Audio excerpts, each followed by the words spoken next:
Hi! Welcome sa YouTube channel ko. Tara, samahan niyo ako!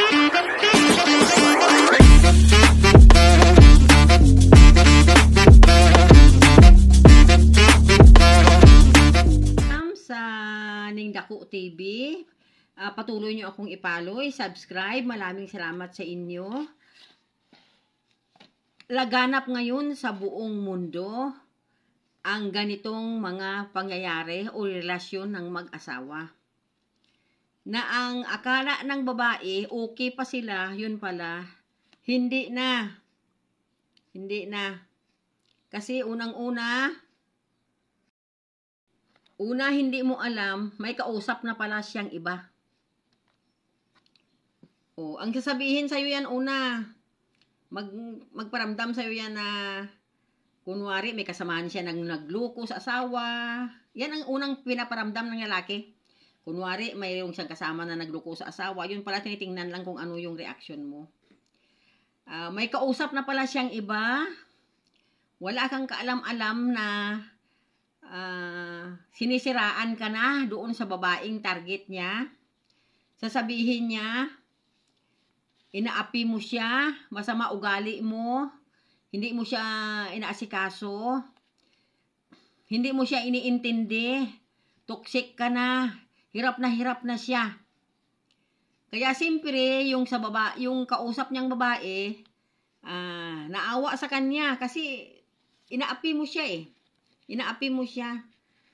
Na ang buong akala mo, okay pa kayo, yun pala, hindi na. Kasi, yung kabit niya, yung kausap niya, yun ang ginagawa niyang asawa. Akala mo pumapasok siya, yun pala hindi na. Doon pala siya sa kabit niya, at ikaw ngayon ang ginagawang kabit niya, at yung kabit niya ang ginagawa niyang asawa. Sisiraan ka doon, lahat na pangsisira gagawin niya roon, lahat na kasamaan mo sasabihin niya roon, para ang pinaka-purpose niya, para unang-una kaawaan siya, pangalawa, para maintindihan siya, pangatlo, para tanggapin siya, kasi kawawa siya, inapi mo siya eh. Ikaw ngayon ang pinapalabas niyang masama ugali at siya ngayon ang aping-api. Yan ngayon ang katotohanan. Tapos, hindi mo pala alam, naghihintay na lang ng oras, naghihintay na lang ng araw na mag-away kayo at palayasin mo. Yun pala, pagdating doon sa dulo, sabi niya, yay! Nakalaya ako! Yun pala ang pinaka... punto niya o ang hinihintay niya. Hindi mo alam, nakarating na pala siya ng kabit niya sa, kunwari, hingi sa'yo ng motor, hingi sa'yo ng helmet, hingi sa'yo ng kung ano-ano. Yun pala, hindi mo alam, nakarating na sila ng kabit niya sa Tagaytay. Nakarating na siya ng kabit niya sa Antipolo.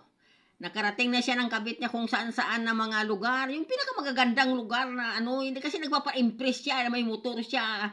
Sabihin ng babae, wow, may motor yung boyfriend ko ngayon, may motor to. Ipasyal na ako nito kahit saan gusto ko. Yan ang akala ng babae.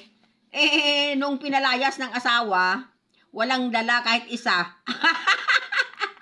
Walang dala kahit isa, hindi nabutata yung pangarap nila. O diba? Ganun lang kasimple yon. Kasi kailangan kayong mga babae ngayon,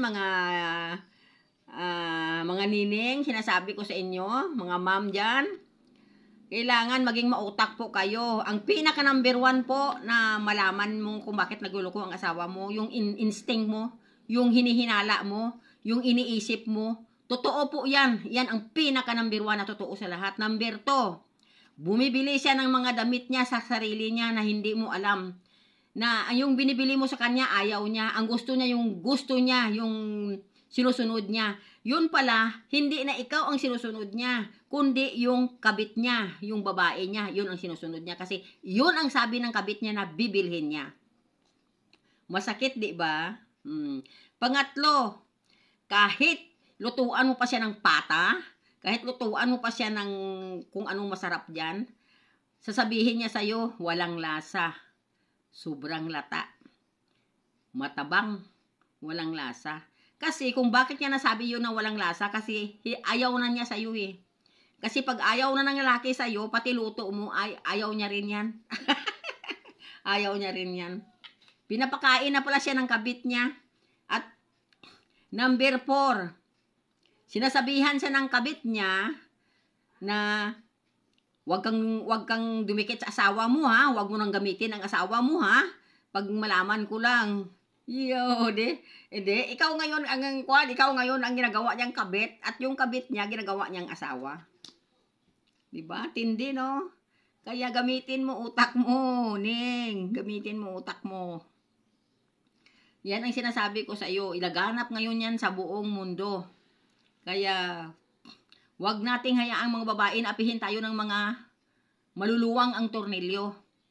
Pero pag makatagpo kayo sana ng lalaki na mahigpit ang tornilyo, kahit anong gagawin na akit ng babae dyan, hindi niya maakit yan kasi mahigpit talaga ang tornilyo yan. Mahigpit ang kapit sa asawa niyan. Pero yung mga lumuwang na ang tornilyo, kahit ano mo pang gawin dyan. At higit sa lahat, ito lang masasabi ko sa inyo, pinakahuli kong sasabihin sa inyo. Kailangan galingan nyo yung sa kama ninyo. Kasi kung bakit gusto niya yung kabit niya. Kasi yung asawa ko minsan, hanggang higa na lang. Hanggang halik-halik na lang. Hanggang ganun-ganun na lang. Pero yung bago niya o yung kabit niya, paikot-ikot yan sa kama. Nagtutulay yan sa kisame. Yung umaakyat yan sa bundok. Kumakain niya ng balot, kumakain niya ng hotdog, kumakain niya ng itlog. Yan, kumakain yan. Kumakain yan. Kaya yan ang gusto nila, yung masatisfy sila sa kama. Kung mahina ka, bye-bye, iwanan na kita. Wala kang kaalam-alam, naghihintay lang pala yan ng pagkakataon. Yan, ang mga sign. Yan ang mga naramdaman ninyo. Yan ang mga pakiramdaman ninyo. Kahit sabihin mo pa sa kanya, kahit malakas ang pakiramdam mo na talagang ginagawa niya, sabi niya, wala At yung mga lalaki na gulo ko, yung mga maluluwang ang tornilyo, number 1, napakasinungaling. Sinungaling, sobra. Napakasinungaling. Kahit nahuli mo na, may ebidensya ka na, sabihin niya na, wala. Kasi ano gagawin mo? Sinabi niyang wala. Anong gagawin mo? Sinabi niyang wala. Anong mo? Wala. Madidepress ka lang, malulugmok ka lang sa sarili mo. Siya nakatawa pag talikod niya. Kasi alam mo kung bakit? Magkamali ka lang ng isa o yung mga kasalanan mo yung nakaraan, pagkamali mo, sabihin, maghintay ka lang. May araw ka sa akin. Yan, akala mo lang, ha, mga babae, maging mautak kayo. Akala mo, ha. May araw ka rin sa akin. Yan ang mga iniisip ng mga taong mga maluluwang ang tornilyo. O, sige na, babay na. Kaya kung mag-asawa kayo, piliin nyo talaga yung mahigpit ang tornilyo. Huwag kayo sa mga maluluwang kasi sira ulo yan. At madali pasukan ng demonyo yan. O, ingat, I love you. Sana matuto kayo sa mga sinasabi ko dahil iyan ang totoo at iyan ang pangyayari. Kaya alam na alam ko ang mga ganyan na mga kalakaran sa mundo. Bye-bye, ingat, I love you.